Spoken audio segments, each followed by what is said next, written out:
Gracias, buenos días con todos. Por 17 años consecutivos hemos desarrollado el Encuentro Anual de Minería en AEP y cada uno de ellos ha representado un importante desafío, no únicamente por las temáticas abordadas, sino por el trabajo y compromiso para incluir en un espacio de debate al sector público, privado, expertos internacionales, generadores de opinión, medios de comunicación y hoy con gran orgullo a la academia.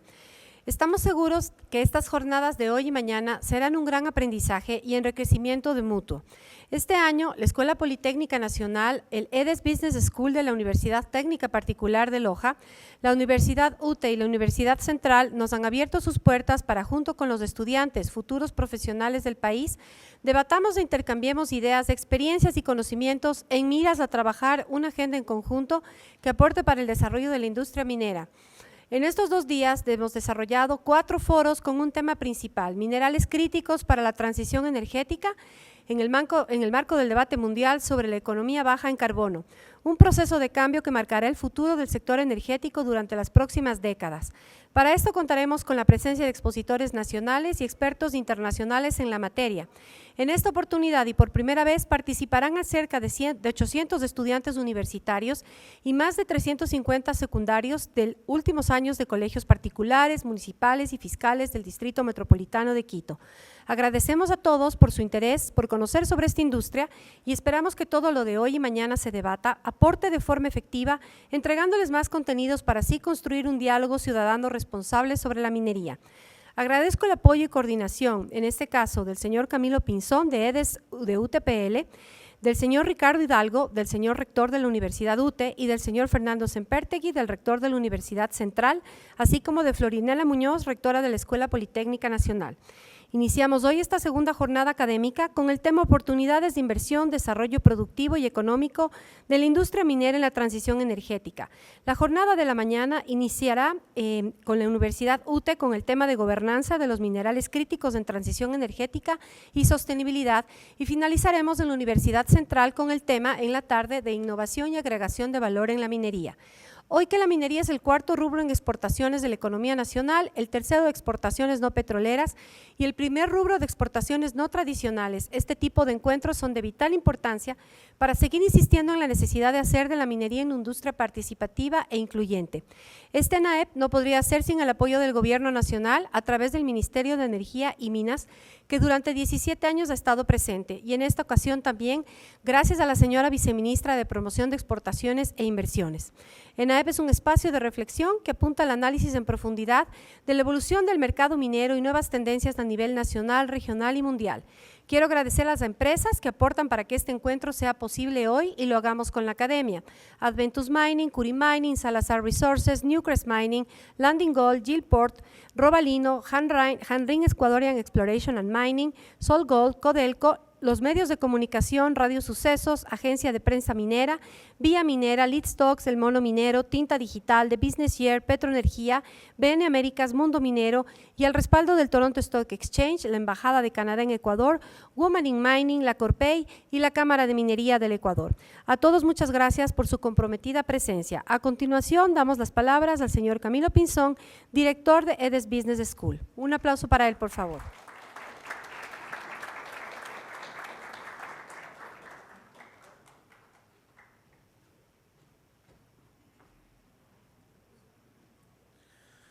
Muy buenos días, un saludo a todos mis colegas aquí en el panel, un saludo a todas las personas presentes, un especial saludo y nos encanta ver tantas personas que están en el colegio y qué bueno que vengan, bienvenidos, es decir, buscamos desde nuestro nombre este propósito de contribuir al desarrollo del país y generar oportunidades para ustedes, que hoy en día están en el colegio, pero que pronto estarán buscando empleo e interactuando con muchas de las personas que están aquí, creyendo que eso se hace a través de promover el desarrollo de las empresas, del sector privado, de la conexión de la academia y también con la colaboración con el sector público. Es una escuela de negocios que tiene un propósito claro, que es promover eso a través de la educación. A través de la educación empresarial y es algo que lo hemos venido haciendo con socios con sector privado desde hace algún tiempo a través de educación ejecutiva y a través de nuestras maestrías. Tenemos el honor de haber sido uno de los primeros y pioneros en sacar una maestría, por ejemplo, de gestión de empresas con énfasis en innovación, un MBA en plena pandemia, 100% online, pero también de haber estado trabajando los últimos 7 años con empresas desarrollando las cadenas de valor. Hemos trabajado en el sector camaronero, por ejemplo, en el sector de retail, en el sector industrial, en muchos otros sectores, trabajando no solamente con los altos potenciales de las empresas y las personas que trabajan en las empresas, sino con sus cadenas de valor. Es decir, con toda la cadena de distribución, con los proveedores, con los pequeños empresarios, haciendo que este trabajo de promover el desarrollo empresarial sea algo que genere resultados. Lo hemos logrado y creemos que esto no es una excepción en el ámbito minero. Creo que la academia tiene que estar involucrada. Creemos que es posible hacer minería de manera responsable, pero también creemos que hay unos desafíos que todavía no han sido resueltos y que por lo tanto este tipo de foros son tan importantes. Por eso también agradecemos a Seminarium por la invitación a tener estos espacios de diálogo para poder conversar, para tener estos espacios donde podamos encontrarnos personas que estamos en distintos ámbitos, no necesariamente dentro de la industria, pero sí entendemos que esto tiene un rol importantísimo para el desarrollo del país y por supuesto para el futuro de ustedes. Muchos de los que están sentados aquí, esto es algo que tiene que servir para generar oportunidades. Y para eso estamos aquí, para conversar, para dialogar y entender cómo hacerlo. Muchísimas gracias, María Rosa, como siempre es un gusto colaborar, y gracias a mis colegas, y con esto abramos el foro, abramos el debate, estamos en la academia con el respeto siempre de la diversidad de las ideas, pero aquí se vale poder preguntar, explicar y también ver cómo podemos encontrar diálogo concreto para promover el desarrollo de lo que todos queremos, que es promover el desarrollo del país y de cada uno de nosotros. Muchas gracias y bienvenidos. Muchas gracias, Camilo. Antes de dar paso a la señora viceministra Ana María Gallardo para la inauguración oficial de esta jornada, quiero recordarles que quienes ven el mundo sin distancias ni fronteras son los mismos que con maquinarias y camiones ven progreso en el cambio. Por inspirarnos a progresar por casi 100 años, les damos gracias visionarios y ASA, el equipo del progreso. A continuación, señora Ana María Gallardo, no sé si la podemos poner en pantallas, le doy la más cordial bienvenida a la señora viceministra de Promoción de Exportaciones e Inversiones para hacer la inauguración oficial de esta jornada. Gracias por estar aquí. Muchísimas gracias. Muy buenos días a todos. A nombre del Ministerio de Producción, Comercio Exterior, Inversiones y Pesca, tengan todos un cordial saludo. Para mí es un honor ser parte de este evento, que reúne a los pilares del desarrollo económico del país, como lo son el sector público, privado, la academia, en esta 17º Encuentro Anual de Minería Ecuador, espacio en el que se profundizará sobre las oportunidades de inversión, desarrollo productivo y económico que ofrece la industria minera. La actual coyuntura mundial y sus efectos no detienen la dinámica comercial y económica del mundo, ni las iniciativas para la promoción de los países y sus oportunidades de inversión. Es por este motivo que para el Ecuador la reactivación económica es fundamental y para esto, desde el Ministerio, estamos desarrollando la estrategia Ecuador Compite, la cual comprende una agenda grande de competitividad que articula 3 ejes fundamentales: el Ecuador productivo, Ecuador global y Ecuador innova, los cuales nos permitirán generar mayor productividad, apertura al mundo y generación de valor a través de acciones que priorizan la atracción de inversiones, la estabilidad política y macroeconómica y la capacidad de innovación. Creemos firmemente que iniciativas de esta relevancia generan espacios importantes de diálogo y brindan un ambiente de oportunidades a través de los sectores estratégicos para el país. Más Ecuador en el mundo y más mundo en el Ecuador es la premisa liderada por el presidente Guillermo Lasso, que ha logrado restituir y generar mayor seguridad a los inversionistas nacionales y extranjeros, con un mensaje claro de confianza y que se ha visto reflejado en los índices más bajos de la inflación en la región y el mundo, así también como los contratos de inversión que durante este gobierno se han firmado, generando alentadoras perspectivas de crecimiento económico con el apoyo de actores financieros multilaterales. Me gustaría también darles un panorama general del sector minero, pues como ustedes conocen, la industria minera es una fuente de prosperidad económica para las zonas rurales del país y bajo el principio de responsabilidad social puede llegar a ser uno de los principales motores que impulsa un crecimiento sólido y sostenible del Ecuador, promoviendo un futuro con mejores proyecciones.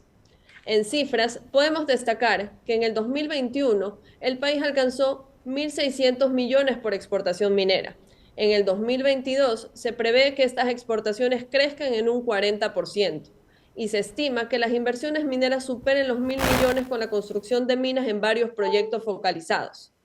El sector minero aún no alcanza el 1% del PIB y tiene menos del 8% del territorio nacional que ha sido concesionado. Y sin concesiones no hay exploración, y sin exploración no hay crecimiento en el sector. Entre los lineamientos normativos más importantes que tenemos, la minería se considera un sector estratégico para el país. Los recursos naturales son patrimonio inalienable, imprescriptible e inembargable. Su administración, regulación, control y gestión le corresponde exclusivamente al Estado central. Y el Estado tiene la facultad de delegar su participación en actividades de prospección, exploración, explotación y comercialización a la iniciativa privada. Adicionalmente, aprovecho para contarles que desde la Subsecretaría de Inversiones de este ministerio se han aprobado algunos acuerdos de protección a las inversiones o contratos de inversión, con Lowell Mineral Exploration, Adventus Mining, entre otros que tenemos en trámite como Dundee Metals y SolGold, en un futuro muy cercano.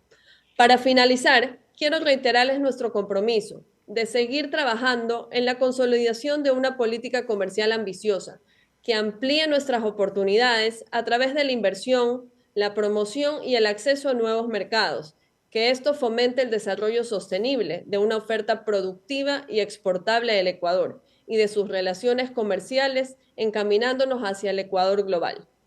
Les deseo los mayores de los éxitos en cada panel de expertos y los mejores resultados para el beneficio de la minería ecuatoriana que aportará a contribuir con un Ecuador que compite. Muchísimas gracias y sean todos bienvenidos. Muchas gracias. Muchas gracias a la señora viceministra de Producción, de Inversiones y Exportaciones.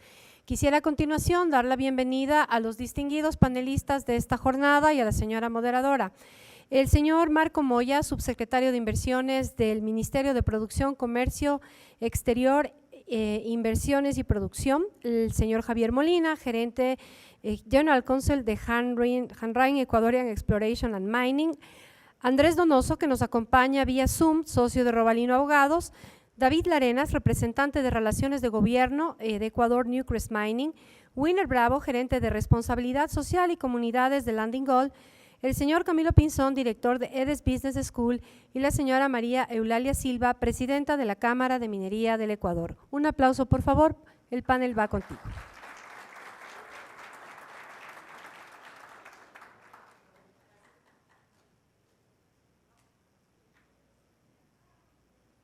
¿Aló? Ya. Gracias, María Rosa, gracias la invitación. Sí, definitivamente este es un panel de lujo, pero señores, permítanme decirles que además de tener el gusto de estar con ustedes, creo que el verdadero lujo son los chicos que están aquí. En este foro, en esta sala, no sabemos quién se está escondiendo entre las sillas, tal vez un futuro presidente de la República, tal vez una futura presidenta de la República. Algunos de ustedes quizás sean ministros, tal vez sean empresarios o grandes deportistas. Ustedes tienen en sus manos todos los sueños del mundo y todos los pueden alcanzar, se están educando. Y para que se eduquen mejor, existen este tipo de iniciativas. Que la minería es mala, que siempre contamina, que hay que escoger entre oro y agua.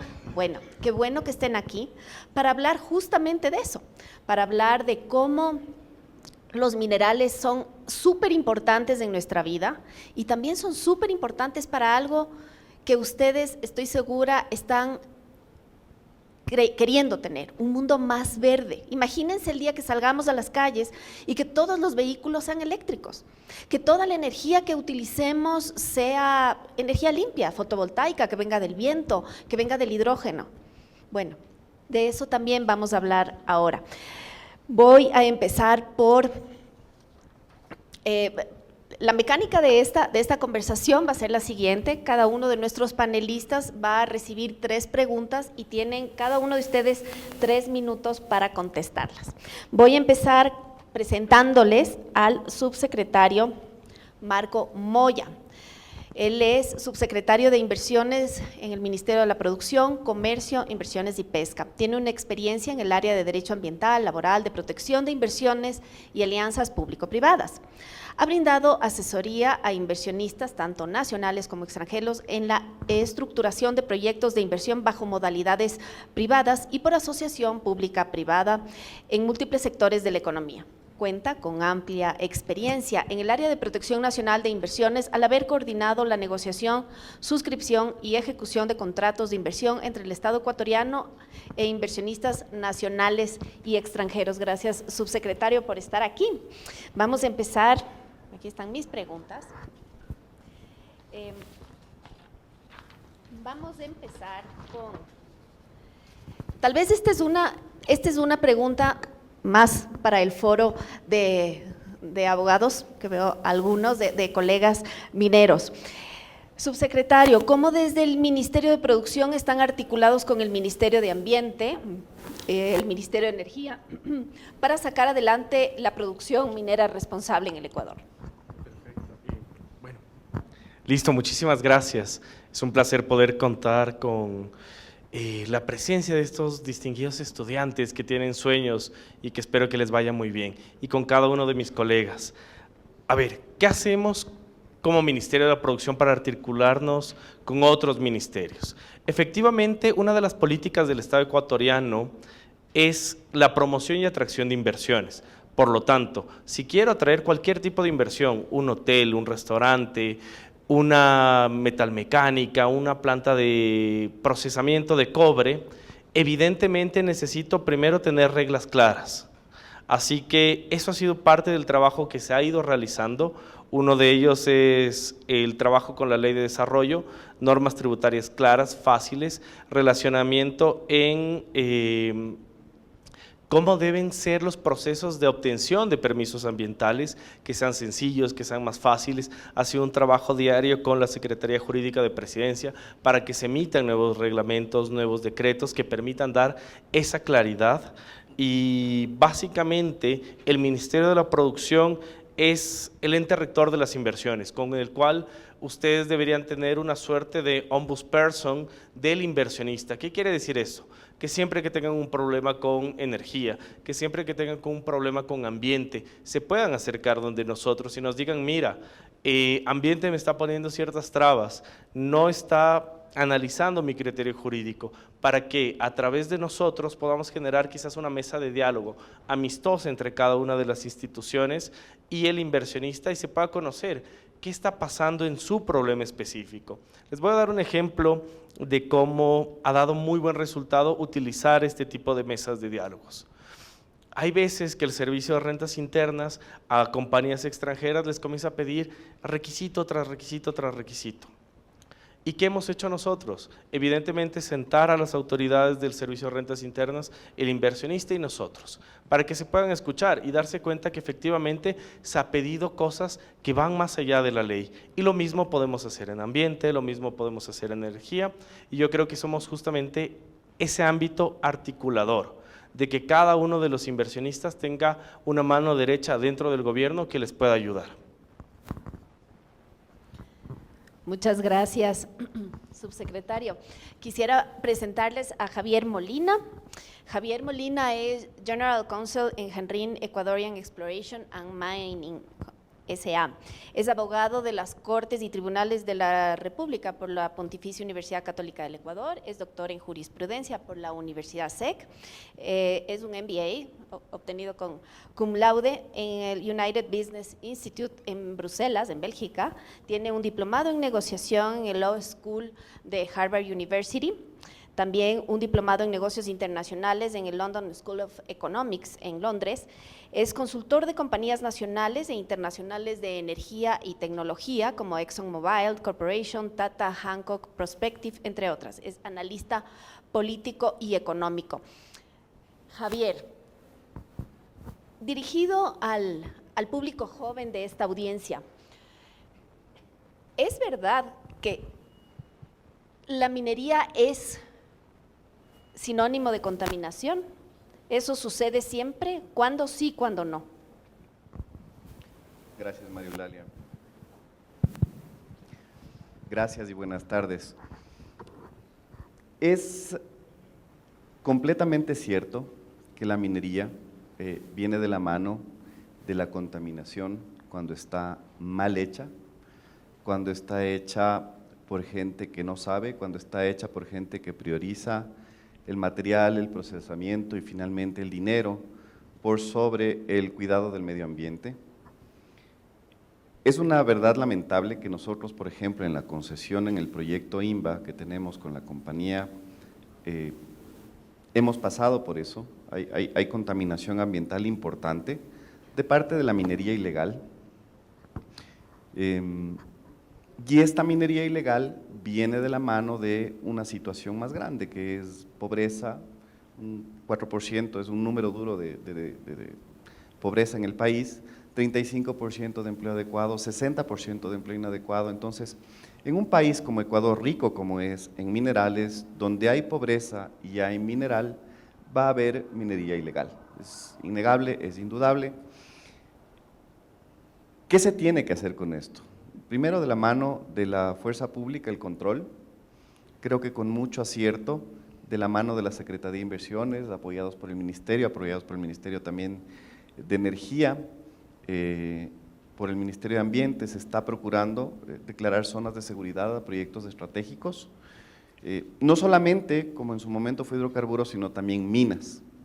Entonces, la minería que realizamos nosotros y que realizan pocas compañías que están regresando a ver al Ecuador con ojos importantes hacia la inversión, es una minería responsable con políticas internacionales bajo estándares universales para poder realizar la actividad controlada por el Ministerio de Energía y Minas, con licencias y permisos para uso de agua, para desarrollo ambiental de parte del Ministerio de Ambiente. Entonces es una actividad mucho más regulada. ¿Dónde vemos nosotros lamentablemente contaminación? En casos como el de la ciudad de plástico en Buenos Aires, en la provincia de Imbabura, Yutsupino, Zamora, etcétera. Entonces, lamentablemente, la contaminación no es sinónimo de minería, sino de minería ilegal. Gracias, Javier. Bueno, ya escuchamos a Camilo Pinzón, pero sí quisiera presentarlo.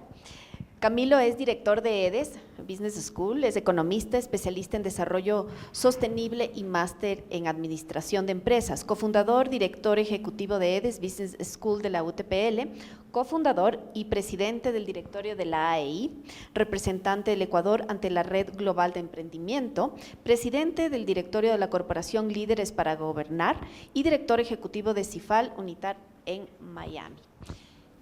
Gracias por recibirnos en tu casa. Encantados de estar aquí.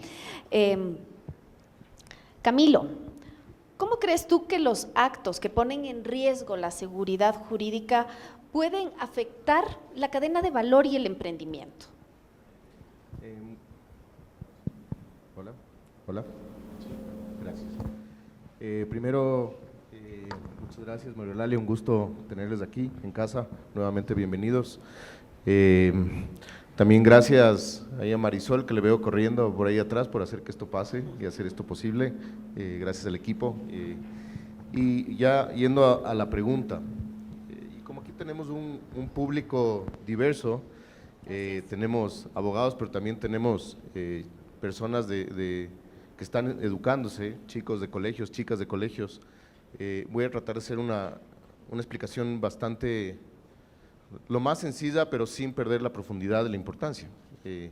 Porque seguramente ustedes deben haber escuchado en las noticias este término, ¿no? Inseguridad jurídica. ¿Qué es la inseguridad jurídica? Y la inseguridad jurídica es cuando tú entras a jugar un partido y de repente en la mitad del partido te cambian las reglas y sientes que es injusto. Y esto es algo que la pregunta que yo les daría a ustedes es, ¿esto en qué les afecta a ustedes?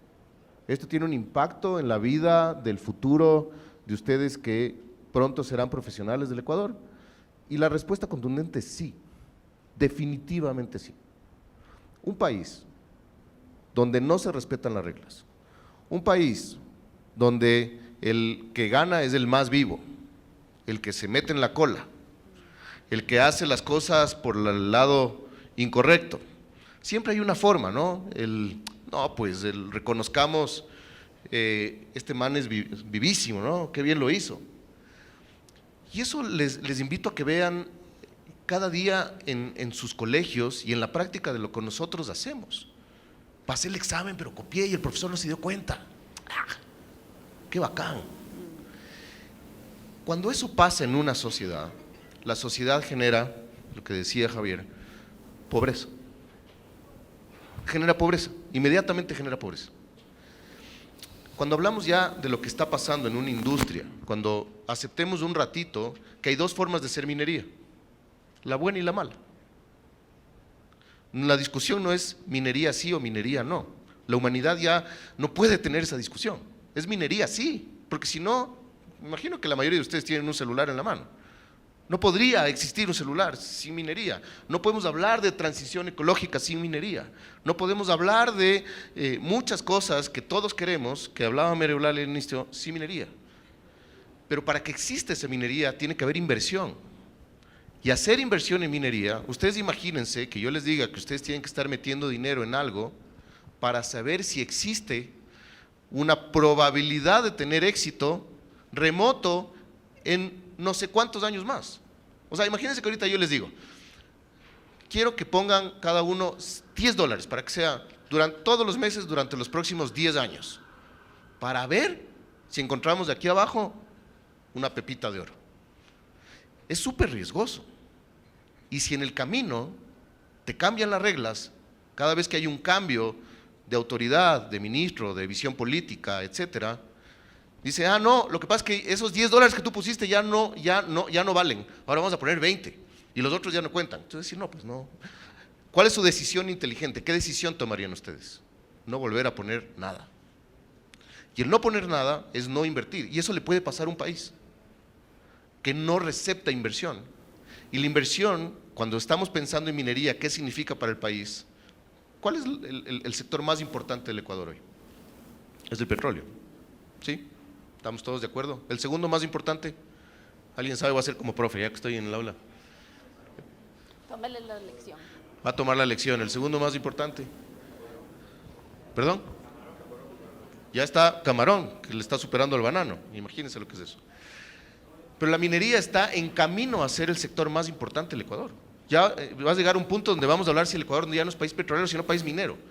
Y lo que queremos es que no pase lo que pasó con el petróleo, que no desarrolló el encadenamiento, es decir, que no desarrolló esas industrias. Por eso es que estamos hablando de lo importante, es que exista una inversión que genere oportunidades en negocios. Es decir, que el día de mañana ustedes puedan ponerse un negocio, por ejemplo, todos aquí estamos preocupados por la protección ambiental, ¿no es cierto? Nadie aquí quiere que se contamine el agua. ¿Ustedes podrían ponerse una empresa de monitoreo de calidad de agua, por ejemplo? Sí, por supuesto. Entonces, lo que queremos es que la seguridad jurídica permite que esta inversión llegue y esta inversión permita desarrollar oportunidades de nuevos negocios para todos nosotros. Entonces, para contestar tu pregunta, la seguridad jurídica es súper importante para poder dar estabilidad a una industria que requiere previsibilidad y que permita generar inversión, que permita generar empleo y oportunidades para nosotros en un país. Gracias, Camilo. Voy a pasarles la…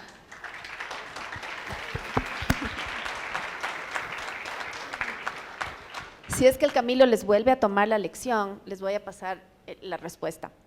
Sí, efectivamente el petróleo es ahorita el producto que más vende el Ecuador al mundo. El segundo es el camarón, el tercero es el banano y muy cerquita están ya los minerales, con 2 minas, minas industriales, cuando ustedes se vayan a la universidad, cuando ustedes se gradúen, cuando alguno de ustedes ya empiece su etapa ya de familia, para cuando eso pase, posiblemente el segundo o incluso el primer producto de exportación van a ser los minerales.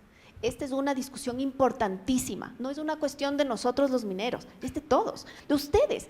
Nosotros en 20 años, Dios quiera, estaremos jubilados.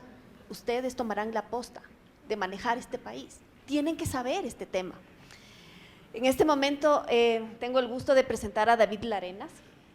David es representante de Relaciones de Gobierno de Newcrest Mining. Lleva más de 15 años trabajando en la minería en Ecuador, desempeñando funciones de comunicación corporativa, relaciones gubernamentales, reputación corporativa y apoyando iniciativas de relaciones comunitarias. David ha desempeñado un papel activo en la divulgación de los problemas y desafíos de la industria minera del Ecuador. Se unió a Newcrest Mining hace más de 5 años, donde tiene a cargo las relaciones gubernamentales y de industria, particularmente en Ecuador y en Sudamérica en general. David tiene un MBA de Administración de Empresas y una licenciatura de Comunicación Social. Procedente de Australia, Newcrest es una de las mineras más grandes productoras de oro en el mundo. Como subproductos también produce cobre, molibdeno y plata. Efectivamente, David, tú representas una de las grandes mineras del mundo. ¿Por qué no compartes con este panel de chicos? ¿Qué hacen ustedes para proteger el ambiente al tiempo que extraen los minerales que el mundo necesita? Gracias, María Eulalia. Gracias a Seminarium por organizar este evento. Integrando a la academia, integrando a los estudiantes, yo creo que muchos de ustedes están en un punto en que deben decidir qué carrera seguir a futuro. Déjenme decirles que la minería representa una gran oportunidad. La minería es una de esas actividades, esas industrias que requiere muchas disciplinas profesionales, desde ingenieros ambientales, biólogos, operarios, de todo tipo. Creo que ahí está el futuro. En nuestro caso, que operamos varias minas alrededor del mundo, es posible ver eso. Esta es una empresa que viene de Australia, da mucha cabida a los estudiantes universitarios que deben hacer sus prácticas, y ellos se sumergen en ese mundo de la minería, se sumergen en ese mundo del día a día, de cómo funciona una operación minera. Y muy importante también es la equidad de género, que estamos trabajando muy fuertemente. Solo en este grupo que acaba de integrarse allá en Australia, de este grupo de estudiantes, ya la mitad son mujeres. Estamos hablando de por lo menos 80, 90 estudiantes que acaban de ingresar a hacer sus prácticas del verano allá en Australia. Y lo más importante es que esta es una actividad, es una industria que cambia las vidas de la gente para mejor, mejora la calidad de vida de las personas que viven alrededor de las operaciones mineras. Hay oportunidades para todos. Hay oportunidades también para las comunidades indígenas. Nosotros en nuestras operaciones en Canadá, los First Nations, los indígenas se integraron hace ya mucho tiempo y ahora forman parte de la cadena de valor de la minería. Ellos han incorporado empresas de servicios que ahora le prestan servicios a la compañía, y ellos son los primeros veedores del medio ambiente. Ellos están a cargo de la construcción de la represa de Relaves, de una de nuestras minas en Canadá, bajo la supervisión de Newcrest, pero la experiencia está ahí. Ha habido un traspaso de conocimiento. El tema ambiental está dentro de nuestras políticas de ESG, que en inglés es Environmental, Social and Governance.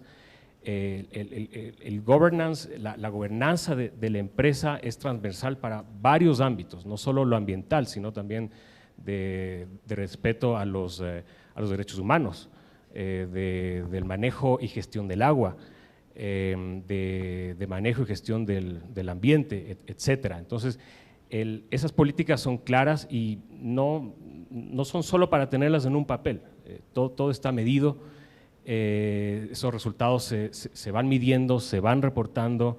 Nosotros somos parte de la iniciativa de LEITI, de de la transparencia de las industrias extractivas y por tanto tenemos que reportar en concordancia con esos parámetros internacionales.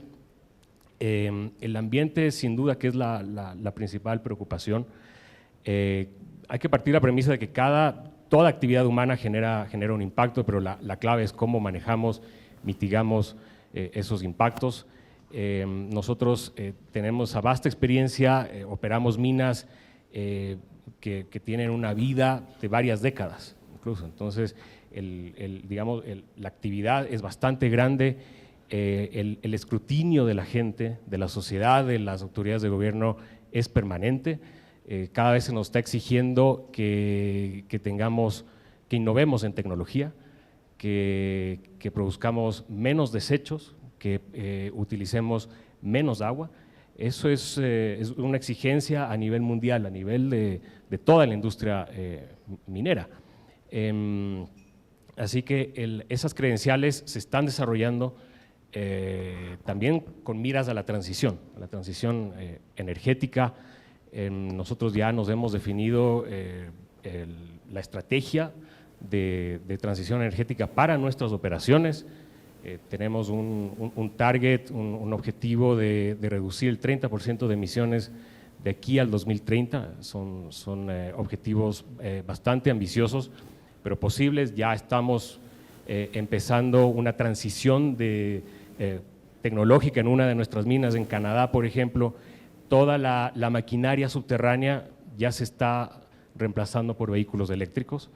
En otra de nuestras operaciones en Australia se está ya iniciando la instalación, la construcción de un parque eólico para alimentar esa operación. Estamos hablando de más de 50 turbinas de estas gigantescas que generan energía eléctrica. Entonces, los pasos son ambiciosos. Aquí la transición energética, esta famosa revolución verde al 2050, tiene muchos desafíos, pero hay que comprometerse. Aquí no solo es el rol de las empresas, aquí también los gobiernos deben apoyar bastante para que las operaciones mineras puedan tener acceso a energía limpia también. Es un compromiso, es una responsabilidad compartida, ¿no?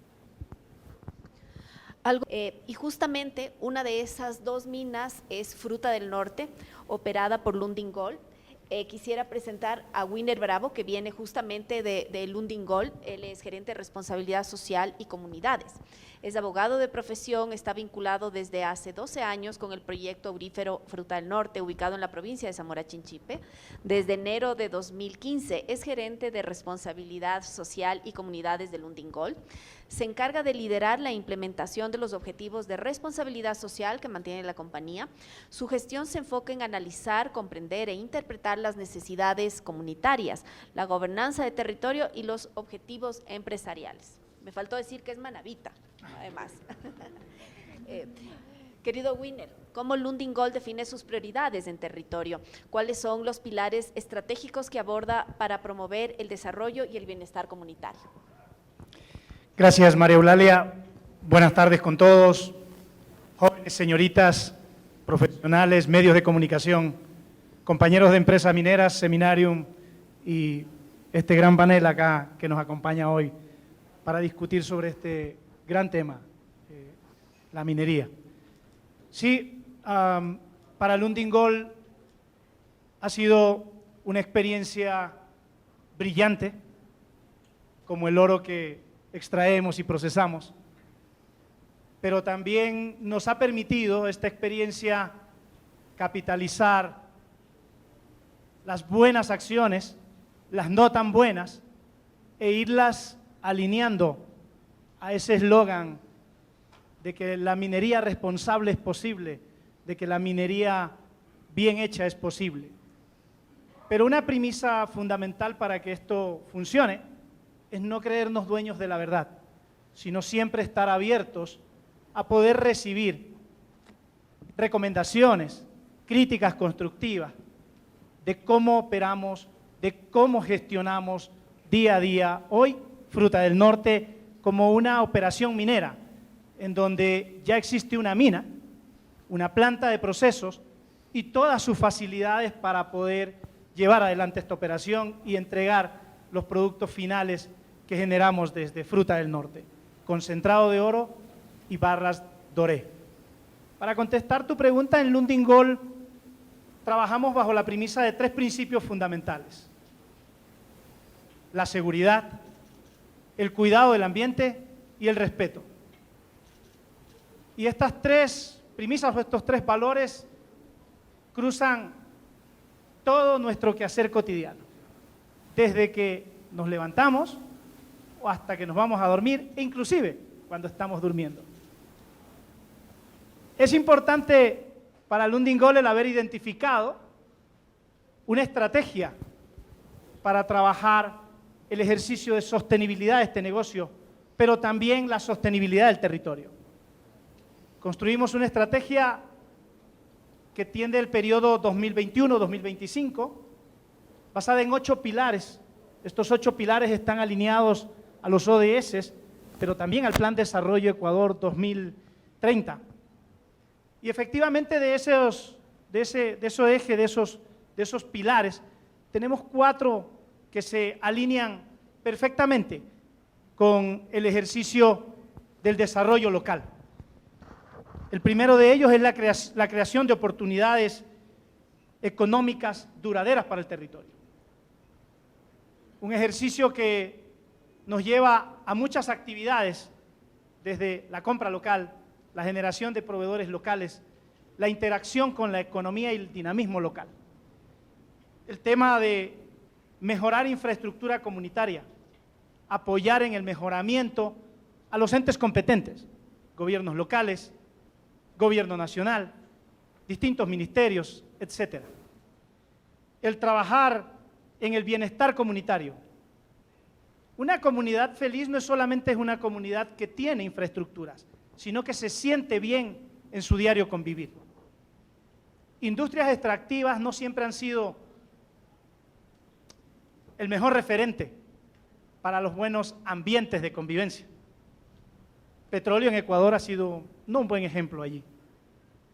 Y esa es una premisa con la que estamos trabajando en Zamora Chinchipe, porque su comunidad siempre nos inculcó el hecho de que quieren seguir viviendo bien. ¿Qué es para ellos vivir bien? Vivir en paz, vivir en armonía, vivir en solidaridad, en comunidad. Aprender todos juntos de este nuevo ejercicio, de esta nueva industria, pero sin perder los valores con los que han venido conviviendo normalmente muchos años atrás. Y finalmente el tema de derechos humanos, un ejercicio que todos estamos siempre obligados a llevar, a trabajar, a cotidianamente implementar, sin dejar de lado lo que son realmente los anhelos de cada uno de los individuos alrededor de nuestra operación. Todo esto lo trabajamos en base también a una estrategia de cómo hacer nuestro ejercicio de intervención local. Con la comunidad local identificamos una estrategia que le llamamos la estrategia de anillos concéntricos. Y esto no es otra cosa más que hacer que toda nuestra actividad priorice a las zonas más cercanas a Fruta del Norte. Si necesitamos reclutar personal, generar compra local, si necesitamos hacer inversión comunitaria, primero lo más cercano, primero la parroquia de los encuentros, el anillo 1 dentro de estos anillos concéntricos. Y así llegamos al anillo 4, que es el resto del Ecuador. Entonces, hay 2 anillos intermedios, el resto del cantón Yansasa es el anillo 2, el resto de la provincia es el anillo 3 y el resto del Ecuador el anillo 4. Porque cuando lo más cercano siente los beneficios, cuando lo más cercano está valorando el ejercicio de esta industria bien hecha, entonces pueden replicar sus mensajes de las buenas acciones, de los buenos productos que puede traer la minería bien hecha. Finalmente, el diálogo. Nada es posible sin esa herramienta, la herramienta de diálogo. En los encuentros existe un modelo, creo que único en las parroquias rurales de todo el país. El GAT parroquial lidera un ejercicio que llaman mesas de trabajo. Empezó allá por el 2016, liderado por nosotros como Lundin Gold, pero trasladamos el ejercicio al GAT parroquial. Y desde antes de esta pandemia, 2020-2021, está liderado por ellos. ¿Qué es lo que hacen? Juntar a todos los actores que hacen desarrollo en el territorio de los encuentros, es decir, gobiernos, comunidad y empresa privada, alrededor de una temática. Hoy se desarrollan 6 temáticas. Cada 6 semanas nos reunimos para poder mirar los avances con respecto a esas temáticas. Pero ese espacio de diálogo es libre. Ese es un espacio de diálogo que tiene un control, que tiene un determinado patrón para seguir procesos, pero es libre de acceder. Cualquier persona de la parroquia puede formar parte de esos procesos de diálogos, que muchas veces no son fáciles, pero así es el diálogo. Pero siempre está abierto, siempre está allí a disposición de toda la población y de cualquier individuo que mañana en el territorio de los encuentros quiera hacer alguna actividad. Gracias, Winer. Y quisiera complementar algo que tú dijiste sobre los anillos concéntricos. Eso no es solamente una maqueta, no es un mapa. Me voy a permitir dar unos números de Fruta del Norte que siempre los doy, pero para que ustedes entiendan también con números cómo una industria responsable puede ser la catapulta para otras cosas. Fruta del Norte es una mina que costó algo más de 900 millones de dólares. De esos 900 millones de dólares, 500 se quedaron en compras de bienes y servicios en el Ecuador. Pero de esos 500, 65 se quedaron en el cantón Yanzasa, un cantón chiquitito, un cantón de 20,000 personas. 20,000 personas es algo así como uno de los barrios de Quito. Para eso también sirve la minería. Sirve para que haya más oportunidades de trabajo, más oportunidades de emprendimiento, más oportunidades para las pequeñas, medianas y grandes industrias. María Rosa, no sé si me confirmas si es que Andrés Donoso está conectado. Sí. Bueno, Andrés Donoso iba a estar aquí. Fue diagnosticado con COVID el día de ayer. Esperamos, Andrés, que te sientas mejor y que el virus sea benévolo contigo. Me gustaría presentarles a Andrés Donoso. Él es socio en Robalino Abogados, con más de 20 años de práctica profesional. Andrés ha acumulado una amplia experiencia, tanto en el sector público como en el privado. En los últimos años, se ha centrado en asesorar legalmente a las principales empresas petroleras y mineras que operan en Ecuador. En el área de oil and gas, ha brindado acompañamiento especializado en todos los niveles de la cadena de producción y distribución de crudo, es decir, exploración, explotación, transporte, distribución y venta. Andrés, según tu opinión, ¿qué le falta al marco regulatorio para el pleno desarrollo de la minería en el Ecuador? Hola, María Eulalia, gracias, espero que me escuchen bien. Gracias a la universidad, a EDES, a Seminarium, a María Rosa. Qué pena, María Eulalia, Marco, Javier, Camilo, David y Winer no estar con ustedes, realmente me hubiera encantado. En relación a la pregunta, desde que yo inicié la práctica profesional en la industria minera, he venido escuchando que este es un gran candado o este es un gran obstáculo y en general que es uno de los principales causantes de que la industria minera no despegue o no termine de despegar como nosotros quisiéramos. En los últimos 15 años hemos visto mandatos mineros, reformas a la ley de minería, reformas a los reglamentos, nuevos reglamentos, cambios en los disruptivos y en fin, un sinnúmero de reformas en todo el ordenamiento jurídico primario y secundario. Y es evidente que muchos de los que se llamaban candados ya se han abierto, muchos de los que se llamaban obstáculos ya no existen. Y sin embargo, seguimos acá con la misma pregunta y muchas veces con la misma problemática. En mi experiencia, cuando un inversionista decide ir o no ir a un país, tiene en cuenta un sinnúmero de elementos. Sin duda, el marco regulatorio es uno de los principales elementos que lo toma en cuenta para esta decisión, pero no es el único. Entonces, el inversionista sabe casi siempre que se va a enfrentar a un ordenamiento jurídico que es imperfecto o al menos es insuficiente. Pero lo único que se tiene certeza es que en un proyecto de desarrollo de una mina que va a tardar varias décadas, lo único que se tiene cierto es que el marco regulatorio va a ser modificado a lo largo de los años. Es decir, no conozco yo de ningún ejemplo en donde el marco regulatorio sea el mismo cuando se tomó la decisión de entrar o de invertir en un país y se mantenga después del cierre de mina. Entonces, el rol de los profesionales, el rol de los abogados es ir presentando a los inversionistas los riesgos regulatorios, explicándolos el marco regulatorio y generando ideas de mitigación y evidentemente de posibles reformas que en muchos casos sí se han dado. Pero también hemos visto en estos años que este marco regulatorio imperfecto que tenemos ha sido capaz de atraer a las principales empresas mineras del mundo. Ecuador ya se volvió visible desde hace algunos años y hemos tenido la fortuna de contar con las principales mineras del mundo en el país y muchas regresando a ver al país. Ya tenemos 2 casos de éxito en producción y tenemos otros varios proyectos en desarrollo.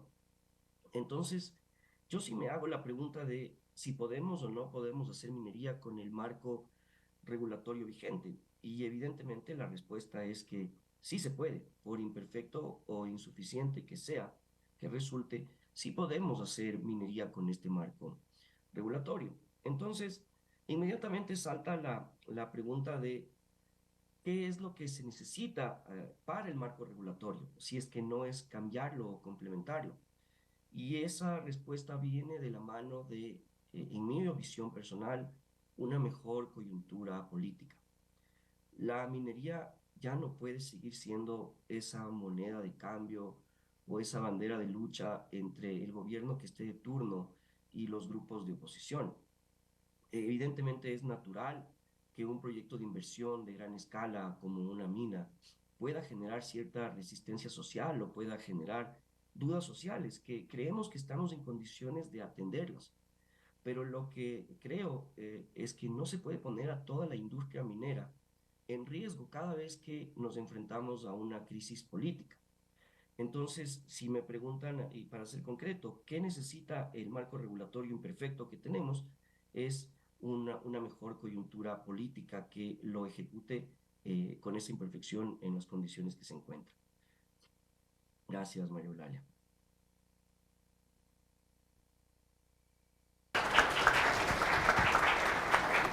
Me voy a salir un poquito del libreto.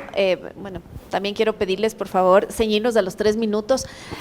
Señor subsecretario, para este público joven, expliquemos para qué sirven las inversiones, porque a veces el término inversiones suena como a un término un poco lejano, ¿no? Tal vez de empresarios, tal vez de gente muy adulta, pero para este público joven, para estos chicos, ¿cómo les beneficia tener inversiones en el país?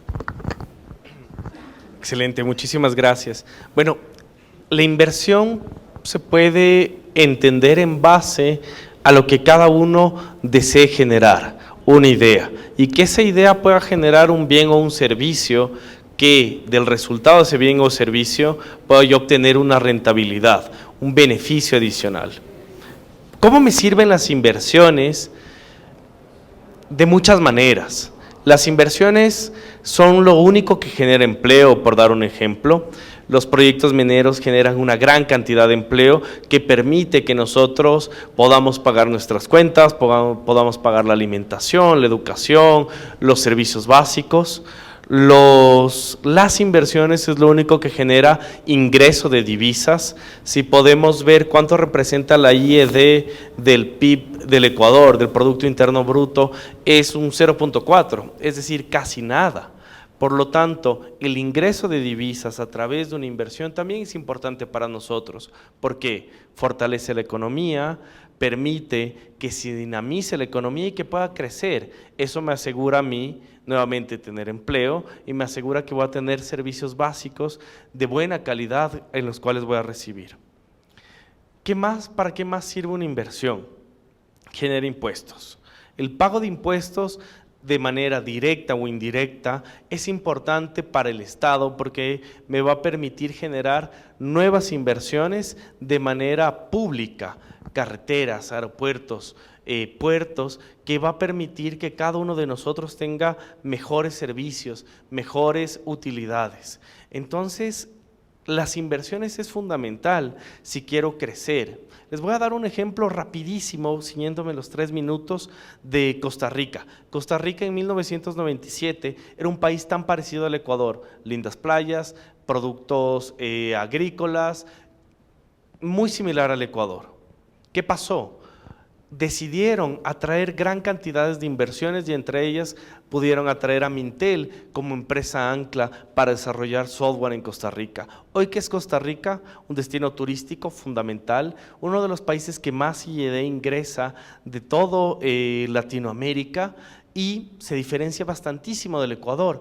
Ecuador se quedó en el petróleo. ¿Qué queremos hoy? Que el Ecuador sea un país camaronero, que el Ecuador sea un país minero, que pueda generar más energías limpias, que pueda también vender al extranjero. Por lo tanto, la inversión permite un crecimiento y permite que muchas de las personas que tenemos sueños podamos ir a atacar esos ideales, obtener un nuevo trabajo, obtener mejores ingresos y que el país al final se siga manteniendo y que siga creciendo.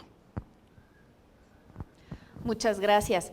Javier, tú hablaste de un tema importantísimo que es minería ilegal, tocaste ese tema muy a la pasada, pero ¿cómo afectan a los ecuatorianos, a estos chicos, a nosotros los mineros, la minería ilegal? Las consecuencias de la minería ilegal son devastadoras y son brutales. Desde el punto de vista medioambiental, primero, hay una contaminación que va a requerir una reparación, que va a requerir una inversión para poder recuperar esa tierra que definitivamente no quedará en las mismas condiciones. Pero quien lo hace son mineros ilegales que en base a las estructuras que manejan, cobran a otros porque participen ahí, son los sableros que ustedes conocen, que son las personas que entran en los túneles, o si no, se adueñan de esto bandas delincuenciales, como por ejemplo, en base a un reporte de seguridad del Estado, en la zona norte del país hay crimen organizado, el grupo de los Lobos ha tomado el liderazgo de la minería ilegal. Claro, su fuerte no es la minería ilegal, su fuerte es el contrabando, el narcotráfico, el lavado de dinero, la trata de blancas, el tráfico de armas.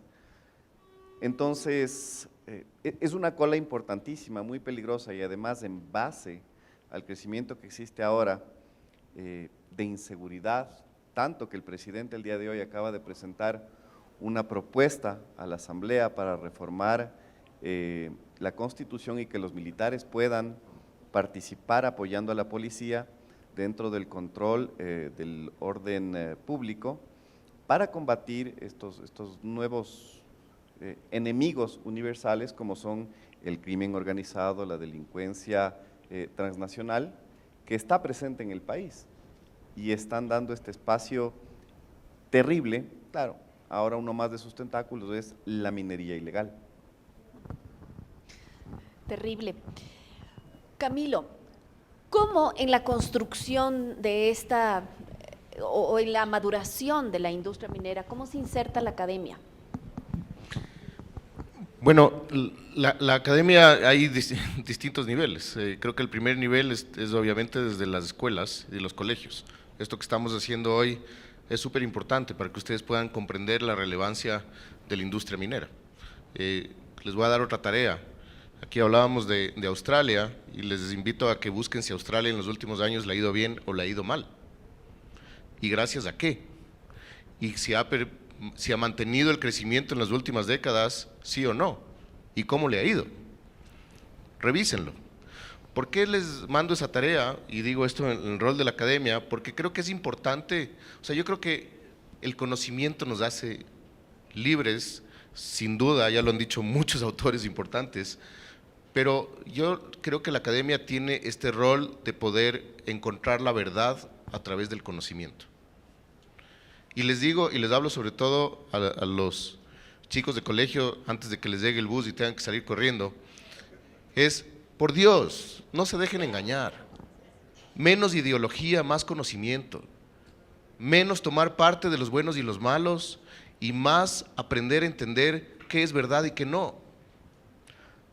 Porque de todos los lados pueden ser. Entonces, ¿la minería es buena per se? No. También tenemos que exigir a las empresas mineras que hagan bien las cosas. Vivimos en un país que no es lo mismo hacer minería en Perú que hacer minería en Ecuador. No es lo mismo hacer minería en Arequipa que hacer minería en Loja y en zonas de alta biodiversidad. No es lo mismo. ¿Y qué rol tiene la academia en esto? Puede tener un rol contestatario de salir a tirar piedras y utilizar lamentablemente a las personas para eso, o para hacer propuestas de cómo hacer minería en zonas de páramo y donde necesitamos hacer protección de agua. ¿Qué hacer? Y ahí entra también el rol ya de la academia en educación superior, que no solamente es de educar, sino investigar. Nosotros estamos acostumbrados a pensar en la academia en este rol de poner gente en las aulas y darles clases. La academia tiene un rol importantísimo que es el generar conocimiento, patentes y nuevas formas de involucrarse. Entonces hay un rol, una interacción que tenemos que tener con las empresas mineras y la academia y sentarnos a conversar, como decía Winner, y decir, bueno, ¿y cómo movemos a nuestros equipos de investigación hacia eso? ¿Cómo generamos nuevas patentes? Aquí hay una oportunidad de generar nuevo conocimiento y de generar nuevos recursos para el Ecuador. Este año nosotros tuvimos la oportunidad de estar en Israel, una comunidad de personas. ¿Israel qué es? Israel lo que es, podría hablar mucho sobre esto, pero es esa conexión de la academia con el sector privado, donde ven un problema, no ven algo a qué lanzarle piedras, sino lo que ven es una oportunidad de generar conocimiento y un nuevo emprendimiento. Y por eso insisto que para el Ecuador hay una enorme oportunidad, porque los estándares en Ecuador probablemente para la minería van a estar más altos que en muchos otros lugares del mundo, por la condición de dónde estamos. Y eso es un desafío para la academia. Entonces, esto creo que el rol de la academia, además de informar, de educar, para que ustedes puedan tener un criterio libre de lo que es verdad y no. Yo no pretendo decirles que está bien o que está mal, pero sí es importante que ustedes tengan un criterio libre, no basado en ideologías. Y lo último es el rol de generar conocimiento, de generar patentes, de poder conectarnos y poder hacer investigación que a través del uso de licencias generen nuevos ingresos y nuevas divisas, y por qué no soñar en que el Ecuador sea el día de mañana un generador de conocimiento para la minería en el mundo, de cómo hacer minería responsable en zonas de alta biodiversidad. Y eso solo se podrá hacer trabajando en equipo con el sector académico del Ecuador y conectados con la academia del Ecuador, con el mundo, porque hay mucha academia en el mundo, universidades que ya tienen mucho camino recorrido. Acabo de volver de un congreso justamente donde estábamos con la Universidad de York, de Toronto, estamos con algunas universidades que ya están trabajando en estos temas de los cuales podemos aprender. Entonces yo creo que nosotros también como academia tenemos que salir a aprender de lo que ya se ha hecho en el mundo y tomar un rol activo, propositivo en el desarrollo de este sector.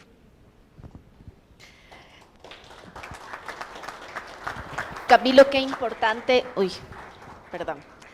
Camilo, qué importante lo que acabas de decir. Y me voy a permitir dar un ejemplo de eso. Tú decías, ojalá el Ecuador sea un generador de conocimiento para el mundo. Me gustaría contarles del ejemplo de Loma Larga. Loma Larga, un proyecto minero que está ubicado en la provincia de La Suay, es el proyecto de altura más estudiado en el mundo, porque efectivamente el sitio donde estamos, el Ecuador, es uno de los países megadiversos. ¿Eso significa que no podemos hacer minería? No significa eso. Significa que en donde sí se puede hacer minería, obviamente hay que tener unos estándares muy altos y para eso se necesita conocimiento y ese conocimiento ya se está generando. Loma Larga tiene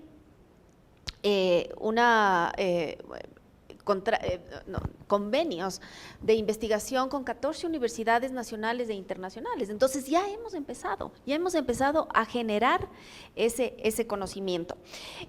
David, Cuéntanos, en todo este afán que tiene el mundo de la transición energética, tenemos sí o sí que descarbonizarnos, es la única manera realmente de mitigar el cambio climático. 1 grado más es terrible, ¿no? Y lamentablemente quienes más van a sufrir los efectos del cambio climático son los países pobres, los que en realidad no contribuimos mucho a esas emisiones, pero hay que descarbonizarse. ¿Cómo los minerales juegan un rol imprescindible en esta descarbonización? Solo una cosita que me pasó hoy en el congreso que estuve, para que puedan entender los alumnos. ¿A usted les ha dado fiebre? ¿Cuántos grados más es cuando les da fiebre? 1 grado más. 1 grado más. 1 grado más de la Tierra es lo mismo que les pasa a ustedes, perdón. Es un buen ejemplo porque yo decía al inicio, es un compromiso de todas las partes tratar de llegar a esa revolución verde de 0 emisiones netas. Es muy complejo, a veces hay actores que lo toman de manera muy a la ligera, ignorando algunos de los aspectos fundamentales. Y en eso hay que ser claros, sin minerales no va a haber transición energética. Sin los minerales que actualmente estamos obteniendo de la tierra y los minerales que necesitamos a futuro, no va a haber esa transición energética, así de simple. Solo para mencionar unos ejemplos, hay previsiones de todo tipo en esto y se van actualizando cada año, pero para mencionar algo, el gobierno australiano estima que para el 2030 se van a consumir 31 millones de toneladas de cobre. Eso significa un 26% más de lo que se está consumiendo actualmente.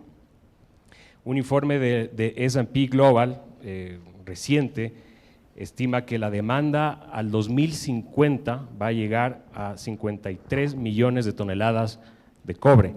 Es decir que en 28 años se va a añadir una demanda de aproximadamente el mismo nivel de los últimos 122 años, en tan solo 28 años. ¿Okay? Entonces, eso ya te da una idea de la magnitud de lo que estamos hablando. ¿Y cuál es el problema? Es que los inventarios actuales de cobre están a la baja. Es el nivel más bajo que tenemos desde el año 2006. Entonces, ¿qué se necesita? Se necesita desarrollar nuevos proyectos de exploración para descubrir los yacimientos del futuro. La minería, típicamente el negocio minero toma entre 15 incluso 20 años, entre que realizas un descubrimiento, tratas de llegar a prefactibilidad, pasas factibilidad, etcétera, construcción y empiezas a obtener el primer gramo de oro o el cobre, el molibdeno, plata, níquel, que es lo que se necesita. Entonces, las decisiones las necesitamos ahora. Es el gobierno el que tiene que crear condiciones positivas, condiciones atractivas para la inversión.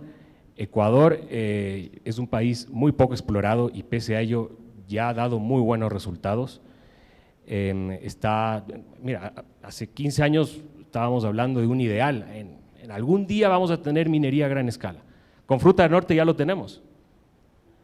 Ya es un gran ejemplo de minería sustentable, de minería bien hecha. Y hacia allá es a donde tenemos que apuntarle. Así que si es que queremos llegar a esa transición, no sacamos nada oponiéndonos, no sacamos nada diciendo no a la minería, pero al mismo tiempo exigir los celulares más modernos, las laptops más modernas, los carros eléctricos y la descarbonización. Si es que no empezamos ahora, no vamos a cumplir la meta del 2050. Hay que tomar las decisiones ahora y crear desde el Estado condiciones buenas, seguridad jurídica, lo que hablábamos ahora, erradicar la actividad ilícita de obtención de minerales, que yo ni siquiera la llamo minería, es una actividad ilícita, punto final. Así que hacia allá tenemos que ir.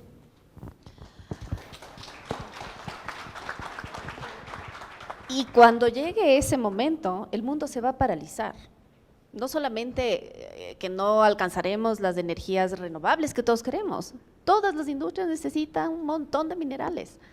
Se va a parar la industria. Y cuando llegue ese momento, que esperamos eso no suceda, no es que vamos a decir, uy, bueno, entonces ahora vamos a empezar la minería rapidito. No hay el rapidito. Nos tomará 12, 15, 18 años para tener los proyectos en operación. Voy nuevamente con Winner. ¿Cuáles son los ejes de inversión que tiene la compañía en territorio Winner? María Eulalia, y ya que se nos fueron gran parte del público joven, nos quedamos los jóvenes del ayer, un poquito más acá. Pero bueno, importante hablar de ese tema y me alineo un poco con lo que decía Camilo ahí antes de explicar los ejes en los que hacemos inversión comunitaria, que es en donde voy a enfocar mi respuesta, porque hablar de la inversión en el proyecto Fruta del Norte es otra cosa, es todos los temas operativos en sí. Pero la generación de conocimiento es fundamental para el desarrollo de toda sociedad. Y ahí nosotros le hemos apuntado muy fuertemente en nuestra inversión en desarrollo local. La educación, la formación hacia los jóvenes, también hacia los no tan jóvenes. Zamora Chinchipe es una de las provincias, bueno, era la provincia en Ecuador que en muchos estándares o muchas estadísticas ocupaba el puesto 24 de las provincias. Coincidencialmente, hasta si poníamos y ordenábamos en un ordenador por orden alfabético, Zamora Chinchipe también llegaba al último, porque empieza con Zamora, con Z, perdón, su nombre. Y la educación tenía esta deficiencia. En el año 2015, en la unidad educativa, hoy unidad educativa del Milenio de los Encuentros, que alberga a 1.400 estudiantes aproximadamente, cuando se graduaron bachilleres en esa promoción, solo uno de esos cerca de 50 chicos pudo acceder a la universidad. Sacó la nota para acceder a la universidad. Y ese chico decidió ir por una carrera no universitaria, decidió ser policía. Y ahí vimos una brecha enorme. Y empezamos a trabajar en el apoyo al sistema educativo, con el Ministerio de Educación, con las autoridades locales. Y en varios programas que trabajamos, Camilo cuando llegamos acá me hacía remembranza un tema, él era director de Junior Achievement en el Ecuador hace muchos años atrás, y ahí lo conocí. Y llevamos a Junior Achievement al territorio, para que empiece a trabajar con los chicos, con los jóvenes. No voy a hablarles de toda esa historia, pero han pasado muchas promociones y muchos años, y hoy puedo contarles que tenemos en la parroquia Los Encuentros cerca de 250 jóvenes que están regresando en los próximos meses al territorio, y de a poco, como profesionales, en distintas ramas. La minería no es solamente ingenieros, geólogos, mineros. David es comunicador, yo soy abogado. Necesitas chef, necesitas médicos, enfermeras, necesitas administradores, necesitas gente que sepa de inventarios, necesitas, como decía, gente biólogo, un montón de profesiones. No me alcanzaría hoy la tarde para enumerar las profesiones que se necesitan en la industria minera. Así que ese es un pilar fundamental en el que hemos trabajado allá, infraestructura y generación de capacidad en la gente local para adquirir conocimiento. Hemos trabajado en programas de enfoques de género, ahí en alianzas con con la Embajada de Estados Unidos, en un programa que ellos tienen que se llama AWE, por sus siglas en inglés, y es promocionar y patrocinar a mujeres emprendedoras locales para que reciban formación, capacitación, asistencia y acompañamiento, e incluso capital semilla, para desarrollar esos emprendimientos. La economía de esas mujeres es la economía de muchos hogares. Hemos trabajado ya un año, vamos por el segundo año en estos programas, con un programa adicional que con Fundación Lundin llevamos adelante, que se llama Soy Emprendedora, fusionamos los dos, y hoy tenemos cerca de 100 mujeres que han recibido ya estos programas en los 2 años y han avanzado positivamente con sus emprendimientos y sus economías familiares han mejorado muchísimo. Infraestructura comunitaria. Ahí tenemos muchos ejemplos. Voy a enfocarme en 2 o 3 importantes para el territorio. La parroquia Los Encuentros hoy es la primera parroquia rural del país que está 100% conectada al Internet. 100%. 22 comunidades, barrios, recintos, como le quieran llamar, dependiendo de dónde vengan, ¿no? En Manabí le decimos recintos, pero en la Amazonía le dicen comunidades. Asentamientos humanos, rurales. Los 22 que existen en la parroquia tienen conexión con Internet. Todos tienen un punto Wi-Fi gratuito. Y todos tienen infraestructura para conectarse al Internet. Fibra óptica en la mayoría de los casos. Pero nadie se queda sin esa conexión. Hoy el Internet, y después del ejercicio, no digo después porque todavía estamos en pandemia, ¿no? ¿Cierto? Todavía no la declaramos. Pero desde el ejercicio de la pandemia pasó a ser un servicio vital, básico. Sin Internet no estás en nada. Hoy esos chicos en la parroquia de Los Encuentros, esas familias, todos tienen esa posibilidad. En infraestructura comunitaria, hemos trabajado durante este tiempo en la construcción de puentes públicos y privados, en el mantenimiento vial de más de 140 kilómetros de carreteras internas que tiene la parroquia de Los Encuentros, apoyando al gobierno local y al gobierno provincial para que esta gestión llegue de buena manera. Pero las vías en Los Encuentros, a pesar de ser en su gran mayoría de tercer orden, tienen un mantenimiento de primer orden. Y casi es 0 baches lo que encuentra usted en la parroquia Los Encuentros. Unas vías siempre expeditas, porque así como la conexión con el Internet es vital, la conexión vial también para la productividad. Y eso es un ejercicio para nosotros responsables. No dejamos de lado el tema salud. Y ahí trabajamos con el gobierno nacional, el Ministerio de Salud Pública, apoyando programas que ellos ejecutan en el país entero, que lamentablemente a veces por falta de recursos en provincias como Zamora, en cantones como Yantzaza no se pueden implementar. Médico del barrio, un programa que existe en todo el Ecuador, un programa en donde el médico va a la paciente, no la paciente al médico, no la paciente o el paciente al subcentro, sino el médico va a donde vive el paciente. Ese paciente que tiene una característica especial, que es una mamá en estado de gestación, que es una persona con capacidad especial, que es una persona con una enfermedad terminal, que difícilmente se puede mover para llegar al servicio de salud. El médico se acerca a él. ¿Qué faltaba? La logística de movilización. El vehículo que esté ahí para que el médico pueda llegar, con la medicina inclusive. El Ministerio de Salud Pública pone todo eso. El médico, la medicina, los equipos. Faltaba la movilización. Llevamos 3 años apoyando esa movilización. Y finalmente estamos trabajando en temas de salud también, porque en la pandemia tuvimos la oportunidad, junto a Newcrest, acá con David, Solgold, una empresa que también trabaja en el territorio, y en Ecuador, de implementar la primera sala de cuidados intensivos en la provincia de Zamora Chinchipe. Hoy en el Hospital Básico de Yantzaza. Y esperamos que en los próximos días, con la ayuda del gobierno y como lo estamos trabajando con ellos, pase a ser un hospital general. Ese era el compromiso del gobierno y lo están cumpliendo hasta ahora. La implementación de esa sala de cuidados intensivos llevó una inversión más allá del 1.3 millones de dólares, toda hecha por las 3 empresas que acabo de nombrar, en época de pandemia, y hoy al servicio de la comunidad. Nacionalidad indígena. La nacionalidad shuar es la nacionalidad predominante en Zamora Chinchipe. También hay un pequeño grupo de quichuas saraguros, que son migrantes del cantón Saraguro de Loja, y ciertas comunidades en Zamora Chinchipe, un cantón, incluso Yacuambi, es muy habitado por esta comunidad. Pero no son originarios, son migrantes de otra parte del país. Con la nacionalidad shuar tenemos un acuerdo marco de cooperación para trabajar con ellos en el desarrollo de su plan de vida.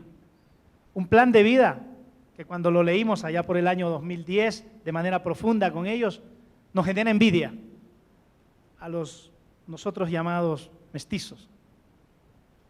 Porque ellos tienen un plan de vida espectacular. Lógicamente es difícil que se pueda desarrollar por la falta de recursos normalmente y porque cada vez se ven más limitados a trabajar como antiguamente lo hacían. Hoy estamos trabajando con ellos en un programa, en varios programas, pero todos los programas apuntan a que puedan adaptarse a la modernidad, sin perder su cultura y su esencia, su lengua, sus tradiciones, y puedan implementar su plan de vida. Un ejemplo sencillo con el que quiero terminar, y sé que me estoy tomando más. Para nosotros los mestizos occidentales, como nos llamamos, todo tiene un punto de inicio y un punto final. Y voy a hablar de la educación nada más, pero todo. Usted arranca en un año y termina en el 1 y llega a un título, ¿cierto? Todo en nuestra vida, de este lado occidental, tiene un punto de origen y un punto final. Para la nacionalidad shuar y para la mayoría de las nacionalidades indígenas no es así. Ellos tienen un punto de inicio que es acá, concéntrico, y nunca tienen un punto final. Son una espiral, girando y aprendiendo de todo lo que conlleva a su alrededor. Y nunca dejan de aprender. Nunca dejan de aprender. Y no tienen que aprobar un determinado tiempo, un determinado ciclo para seguir al siguiente. ¿Qué es lo que hacemos nosotros tradicionalmente? Tienes que dejar de ser soltero para pasar a ser casado.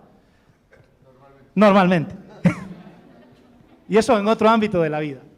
Pero con esos detalles y muchos más, porque la verdad, nosotros solo en el año 2021 invertimos alrededor de, si la mente no me falla, para aquí para dejarle, 5.2 millones de dólares en inversión comunitaria.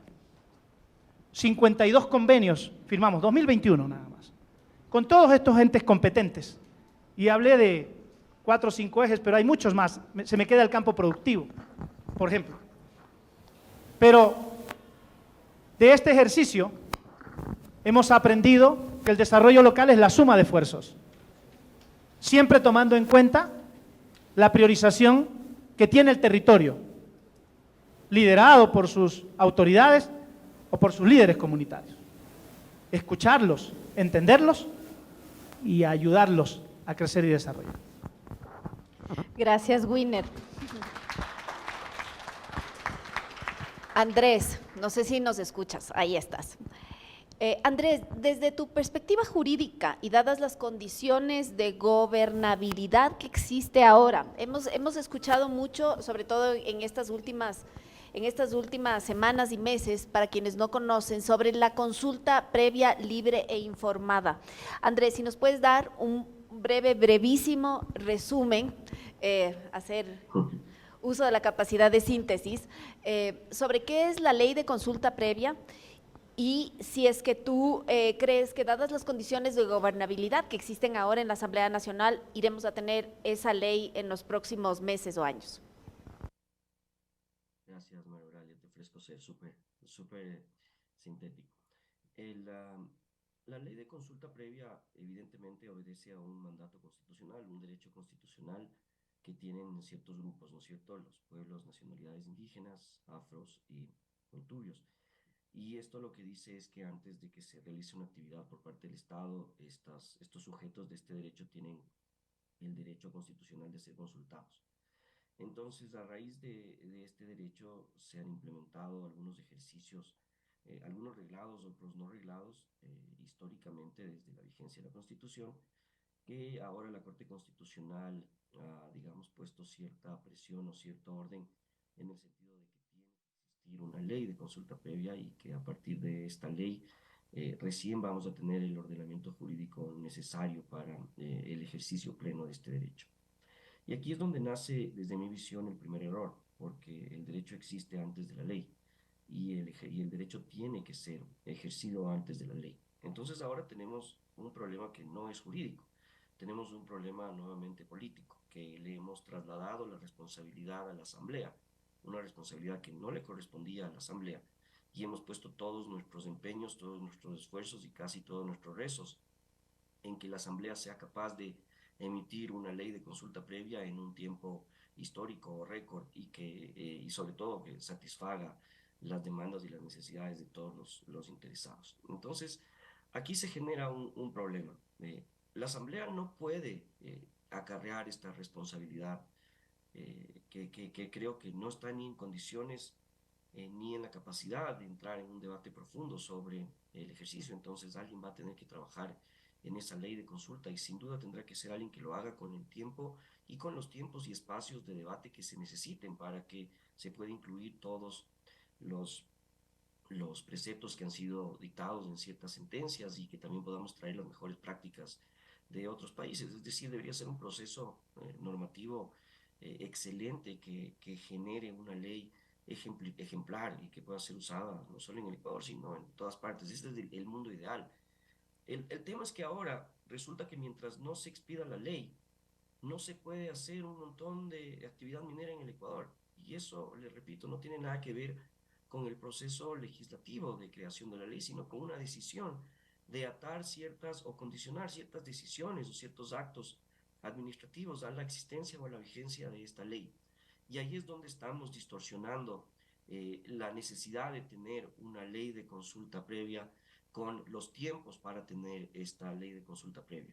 En mi visión, debemos contar desde ya con un marco transitorio que permita el ejercicio de este derecho de consulta previa antes de que se expida la ley y no poner toda esa presión en manos de una asamblea que sin duda no tiene ninguna funcionalidad para este propósito y que nos va a demorar. Ya aterrizando en los tiempos, hay varias visiones, ¿no es cierto? Ya aplicando el reglamento del CAL para el proceso de consulta prelegislativa y viendo un poco los tiempos con el instructivo que ahora tenemos del Ejecutivo y tratando de entender cómo van a compatibilizar el Ejecutivo y el Legislativo con todos los procesos de consulta previa. Existen algunos escenarios en cuanto al tiempo. El más idóneo, o sea, el más, digamos, esperanzador es que tengamos una ley de consulta previa en el 2023. Sin embargo, siendo un poco realistas y viendo las dificultades que probablemente esta ley atraviese, hay muchos análisis que ven que no se va a cumplir con esta meta en el 2023, sino que será un proyecto para el 2024. No me atrevo a decirte un trimestre o una fecha, pero sabemos por lo que estamos viendo que va a ser muy difícil que tengamos esa ley el próximo año. Te agradezco mucho tu respuesta. Vamos a la tercera y última ronda de preguntas. Ahora sí, insisto por favor en hacer el ejercicio de sintetizar muchísimo, porque estamos pasadísimos. Seguramente los chicos tengan que regresar al colegio y ustedes tengan más reuniones a la tarde, pero esta conversación ha estado deliciosa. Una pequeña Sí. cosita. Si los chicos se van, tenemos las calles cerradas, acá al lado, y están como recorridos de buses. Es esa la razón por la que no es nada más, sino que están las calles cerradas. No sé qué ha pasado, han cerrado calles y por eso los buses están pasando por otro lado. Así que mil disculpas y les comento eso para que… ¿Ya? Esta conversación ha Perdón, estado también deliciosa, un de comentario todas maneras. logístico es, igual tenemos cámaras y esto se va a utilizar como un recurso educativo o no. Toda la sesión está siendo grabada y se va a colgar en nuestro landing page, absolutamente, sin problema. Sí. Los chicos que están acá todavía tienen un poco más hasta el recorrido de buses. El anterior recorrido ya los tuvo que retirar porque tienen un colegio que es más lejano, donde están cerradas las calles. ¿Ya? Chévere, gracias. Entonces vamos a hacer esta última ronda lo más expedita posible. Subsecretario, ¿el Ecuador es un país para invertir, sí o no? Sí, así de expedito. Sí, efectivamente el Ecuador es un país para invertir y es el momento para invertir. Les voy a dar ciertos ejemplos que van a permitirles tener la claridad de que es el momento preciso para invertir.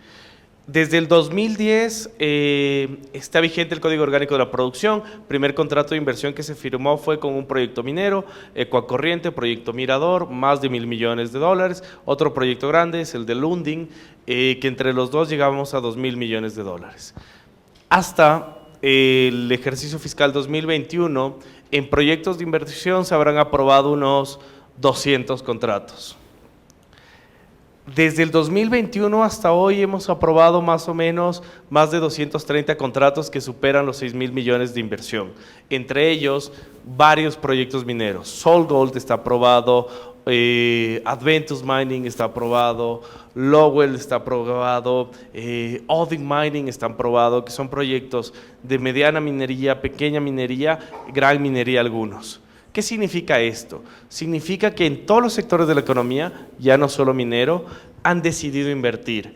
¿Qué significa esto? Que es el momento de que el inversionista siente confianza con el Estado, siente confianza con el gobierno de que se van a respetar sus derechos, de que se va a respetar su propiedad y que las reglas del juego no se le va a cambiar drásticamente. Por lo tanto, es el momento para invertir, tenemos todo, una ubicación geográfica privilegiada, recursos naturales excepcionales, por eso tenemos proyectos mineros, y una calidad humana fundamental. Así que sí, el Ecuador es un destino de inversiones. Gracias. Javier, ¿qué pueden hacer las compañías mineras para tener un mejor relacionamiento con las comunidades y así generar mayor desarrollo económico para el país? Yo creo que nuestro compañero del Lundin Gold fue clarísimo en qué es lo que hay que hacer. Es una receta que se viene aplicando, con ellos están en una etapa más avanzada, nosotros estamos en exploración inicial, pero básicamente escuchar, relacionarte con las comunidades, ver necesidades, traducir a ellos que lo que tú traes no es sino progreso, que el Ecuador salga de la pobreza en pequeños espacios, en estas zonas de influencia de los proyectos mineros. Es el poder traducir ese mensaje en empleo, en iniciativas locales, en capacitaciones, localmente, con multilaterales, etcétera, pero aterrizar eso, creo que es la parte más importante. Creo que en honor al tiempo fue abordado el tema con vastos ejemplos y con muchísima precisión. Gracias, Javier. Camilo, tú hablabas de las patentes y justamente ponías de ejemplo a Israel. En el ranking de producción de patentes en el mundo, el Ecuador está, pero si no me equivoco, corrígeme si es que estoy mal, Israel tiene algo así como 4 patentes per cápita y nosotros tenemos 0.000004. ¿Cómo afecta eso al desarrollo de esta y de todas las industrias? Sí, quisiera abordar ese tema y después quisiera hacer un pedido también aquí a mis colegas. No tener patentes, y lo voy a tratar de explicar igual que lo he tratado de hacer en veces anteriores de una manera muy simple para mis amigos que están aquí de los colegios. Nosotros estamos acostumbrados a comprar los CDs piratas en el país para ver las películas. ¿Y eso en qué le afecta al Ecuador? Dices, no, pues compró la película más barata. El no proteger la propiedad intelectual también genera pobreza, igual que el vivo sabido, el decir yo compro esto y no respeto, el comprar las camisetas falsificadas, todo eso genera pobreza. ¿Por qué? Porque ustedes, o sea, un país, y digo ustedes, tienen que pensar en que la forma en que van a generar riqueza para sus familias y para el país es a través de lo que ustedes generan aquí, en el cerebro, no necesariamente aquí, en las manos. Venimos de una economía agrícola, que el trabajo duro es lo que generaba ingresos y ese trabajo no está tan bien remunerado como el que genera la capacidad que tienen ustedes de generar un software, de generar una aplicación, de generar un servicio. Eso es una patente, es proteger. Entonces, si nosotros no generamos conocimiento que es patentable, que es bien difícil, porque en el mundo, y aquí están mis amigos abogados, yo no soy abogado, como digo yo, economista nomás, hay muchas patentes que además están liberadas, hay mucho conocimiento que ya se ha generado en el mundo que podemos aprovechar y que ustedes pueden entrar a las páginas web y utilizar. Entonces, es muy importante, pero hay problemas que no han sido abordados. Si uno entren si pueden, igual otra tarea a la página web. En Israel hay una página que se llama Startup Nation Finder, y ustedes pueden ver la cantidad de startups y patentes generadas en ese país, que es uno de los países, después de Estados Unidos, que mayor patentes genera en el mundo. Pero donde menos tienen es en los temas de economía verde. en los temas de generación de patentes de biodiversidad. ¿Qué quiere decir eso? Que ahí nosotros tenemos una oportunidad de ser los líderes en el mundo y de generar nuevas oportunidades. ¿Y cómo se genera eso? En alianza con las empresas. Y ahí viene mi pedido a mis colegas de aquí, aprovechando que están en la universidad. La UTPL es una universidad que tiene un parque científico-tecnológico, que tiene doctores, que tiene laboratorios, que tiene toda una capacidad instalada para poder generar esta relación. Entonces, abiertos, y quiero hacerles una invitación a que podamos tener esta conversación para que consideren el potencial que tiene la universidad para generar este tipo de conocimiento. Y lo siguiente es que también quisiéramos que nos digan y nos desafíen a los que trabajamos en educación, ¿dónde están las oportunidades que deberíamos generar? Porque yo no sé si ustedes están dispuestos a estudiar, algunos estarán dispuestos a estudiar 4 años, que está bien, pero no siempre hay que estudiar 4 años, y esto tal vez me voten de la universidad por decir esto, pero ahora ahí la educación tiende a hacer formación en competencias. Tal vez hay competencias que necesita la industria minera, que en formación en 6 meses, en 1 año, en temas de data scientists, en temas de todo lo que es científicos de datos, en temas de desarrollo de capacidades de software, capacidades de programación, monitoreo de agua, etcétera, etcétera, quisiéramos entender cuáles son esas necesidades para nosotros poder dar oportunidades, porque tal vez no estamos ofertando lo que deberíamos para generar oportunidades a ustedes, oportunidades de empleo. Y necesitamos esto, saber dónde podemos investigar juntos y dónde podemos generar oferta académica que sea relevante para ustedes y poderles darles un mejor futuro. Tú hablabas de los temas académicos. Nosotros estamos ya aplicando inteligencia artificial para predecir modelos o anticipar temas del minado subterráneo, por ejemplo. Y hay gente que se especializa en eso. Y es difícil encontrar esa gente. Actualmente la industria minera global está atravesando un momento difícil para encontrar talento. Y los pocos talentos son muy apetecidos por las empresas mineras. Así que ahí también, chicos, tienen una gran oportunidad para mirar hacia esta actividad. Así que seguridad jurídica nace desde el Estado. Es el Estado el que nos invita a invertir, es el Estado el que invitó a varias de las grandes empresas hace 6 años a venir al país, pero con las condiciones actuales, toda esta incertidumbre, Andrés mencionaba la consulta previa, todos estamos de acuerdo en que debe haber una consulta previa, pero ha tomado mucho tiempo. Algunos intentos de reformar algunas leyes en la Asamblea no son bien vistas porque generan incertidumbre y debemos navegar en esa incertidumbre, pero para muchos inversionistas es complicado entender y para algunos simplemente se les acaba la paciencia. Ya tenemos grandes empresas que se están retirando del país, es un hecho, no lo digo yo, es un hecho. Entonces el Estado debe entender y madurar ese entendimiento de por qué hay que cuidar esta industria, por qué hay que fomentarla y por qué hay que darle certeza.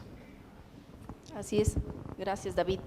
Winner, creo que ya nos has contestado bastante esto, pero como Lundin Gold, ¿cómo contribuyen ustedes con la dinamización económica y el desarrollo sostenible de Zamora Chinchipe? Gracias, María Eulalia. Esta es una pregunta que puede tener muchos datos extensos. Voy a resumirlos pocos para responder a Camilo su invitación al final. Nosotros hicimos un estudio económico en el año 2021 y este estudio abarcó levantar información desde varias dependencias que tiene el Estado ecuatoriano. Y para hablarle de cifras, como decía David, todas son muy positivas para Zamora Chinchipe, para Yantzaza. En temas de productividad o de producción, en el 2020, Fruta del Norte aportó el 0.32% del PIB de Ecuador y en el 21 ya fue el 0.50. A veces uno mira estas cifras como muy pequeñitas, lo decía el señor viceministro, pero nada más multipliquen. Si hubieran 200 empresas como esta, ¿llegamos al 100% del PIB? Ok, entonces eso es una cifra que no es tan alta, no estamos hablando de 4, 5, 6, 7 ceros, son 2 ceros más, sí, difícil de crecer, pero a ese ejemplo nos regimos. Perdón, te voy a cortar un segundito, solamente para reforzar ese ejemplo. Eso significa que de cada $200 que entran a la economía nacional, 1 viene de Fruta del Norte. Eso es correcto. En el 2021, a nivel local, Fruta del Norte aportó al PIB de Zamora Chinchipe 37% y al del Cantón Yantzaza 85%. El PIB provincial se triplicó desde el 2019 al 2021 y eso es impresionante para esa provincia. Y en el Cantón Yantzaza se sextuplicó, 6 veces más. Exportaciones, otro rubro que habla de los impactos económicos de la industria minera, pero estoy hablando solo de Fruta del Norte, ojo. Hay otro proyecto en Zamora Chinchipe, cuando estas cifras para Zamora las sumas a las de Mirador, que dando gracias a Dios está en Zamora Chinchipe también. Zamora, ya van a darse cuenta de los siguientes datos de en qué posición está Zamora hoy, económicamente aportándole al país. En exportaciones, en el 2021, Zamora Chinchipe ocupó el 4º lugar en exportaciones, solo por detrás de Guayas, Pichincha y Manabí. FDN representó casi el 100% de las exportaciones del Cantón Yantzaza. Y en el ranking de exportaciones, el Cantón Yantzaza es el 6º en el país, solo detrás de Quito, Guayaquil, Durán, Machala y El Pangui, que también es de Zamora, en donde está Mirador. Encadenamientos productivos. Cifra sencilla, ya lo hablamos hace un rato. La minería necesita de mucho encadenamiento productivo. Necesitamos actividades de construcción, temas de agua, energía eléctrica, industrias manufactureras, servicios como transporte, almacenamiento, muchísimos. De los 71 encadenamientos productivos que tiene inventariado el Banco Central del Ecuador, la minería le pega a 29. A 29. Casi el 50%. Compras locales. Nuestras cifras están por demás decirlas acá, pero solamente quiero dejarles el hecho de que nuestros proveedores locales para la industria se encontraron con un desafío, pues no eran lo suficientemente competentes. Sus ideas eran buenas y ahí empezamos a trabajar en desarrollar la capacidad del emprendimiento local y del empresario local y la creación de nuevos emprendimientos alineados con nuestra industria. En Zamora Chinchipe no había industria textil, no hay industria textil. Estamos creando emprendimientos textiles que ya empiezan a funcionar para proveer a la industria, pero hoy están pensados en proveer al resto del país, al resto de la provincia también, que requiere de este tipo de industria. Recursos fiscales, 2021 otra vez, porque el 22 no termina para dar las cifras. Generamos como Fruta del Norte más de 140 millones en beneficios directos e indirectos para el Estado. ¿Y empleo? ¿Y en eso están las regalías anticipadas? ¿Perdón? Ahí están las regalías de los... Sí. Hay todos los impuestos. El empleo formal generado por Lundin Gold hasta octubre de este año asciende a 1.909 empleados. La mitad de ellos, bueno, 50.47%, son de Zamora Chinchipe. Para dar una cifra no menor, esto es solo empleo directo. Tenemos empleo indirecto, nuestras contratistas o subcontratistas trabajando allí. Si le sumamos a ellos, llegamos a 2.850. Sigue siendo más del 50% zamorano chinchipense. No le sumamos Mirador, que nos triplica en generación de empleo. Nos triplica, porque es una operación mucho más grande. Y Camilo, solo para responder a esto podría llevarnos muchas más cifras, pero los 3 minutos, ya la señora ya mismo se para acá otra vez y nos dice que tenemos que bajarnos. Pero, Camilo, nosotros tenemos como Lundin Gold alianzas con las universidades y UTPL es una de ellas. Tenemos un convenio marco que está vigente, y si más no recuerdo, hasta el 2025. Ese convenio marco ya no solamente nos permite conversar, nos permite definir y actuar. Entonces, te pido que usemos esa herramienta para rápidamente articular lo que estás pidiendo. lo que dijiste, lo que David reafirmó es cierto. Conocimiento. Ojalá algún día Ecuador sea un exportador de mucho conocimiento y eso es importante para este país. La industria minera, con este detalle los dejo al final, ¿vieron las cifras? La industria minera es un vehículo para el desarrollo de este país. No lo es todo, pero es un vehículo, hay que aprovecharlo. Pasa por acá. Va a estar, es un recurso no renovable la minería. Si no lo aprovechamos bien, mañana nos vamos a arrepentir. Entonces hoy tenemos que aprovecharlo para generar esas capacidades de las que hablaba Camilo y muchas otras más. Hay que aprovechar ese recurso, hay que aprovechar esta industria para que sigamos siendo pioneros, no solamente en minería responsable, sino en desarrollo de capacidades de conocimiento también. Gracias. Sí. Antes de dar paso a la última pregunta con Andrés, quisiera compartirles una anécdota. Hace un par de meses estuvimos en Fruta del Norte y nos dieron todos estos equipos de EPP, el equipo de protección personal. Nos dieron unos guantes, ¿no?, que son obviamente especiales para entrar a la mina, y sobresalía una etiquetita y decía hecho en Zamora Chinchipe. A mí personalmente me emocionó tanto ver eso, porque estábamos acostumbrados siempre, no sé, pues a ver, made in China, made in Bangladesh, en cualquier otra parte. Hay gente en Zamora Chinchipe que está haciendo, está generando estas pequeñas industrias que ahora estarán proveyendo a Fruta del Norte, pero más tarde estarán proveyendo a otras minas, y no solo mineras, sino también a otro tipo de industrias.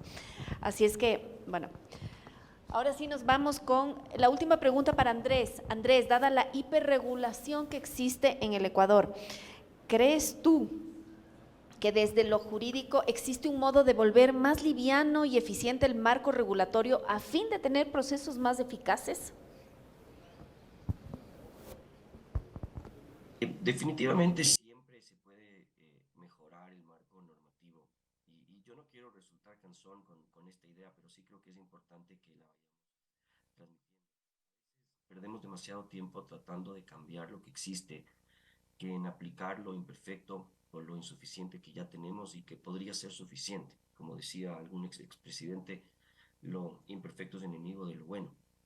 Y tenemos algo que puede ser relativamente bueno porque está mostrando resultados concretos. Hay minas que tienen con este marco normativo producción. Entonces, yo les hago la siguiente reflexión y cuestiono un poco esta pregunta. Para mejorar los tiempos de respuesta de las entidades públicas, ¿de verdad se necesita una reforma a un marco normativo o no? Y creo que vamos a coincidir que no se necesita. Como decía David, para reabrir el catastro minero se necesita de una reforma normativa, y van a ver que la respuesta es no, no se necesita una reforma normativa. Como tampoco creo que se necesita una reforma normativa para empezar a proponer un acuerdo nacional en donde el Ecuador se vuelque a un desarrollo minero, como hemos visto esta tarde. Hay muchas razones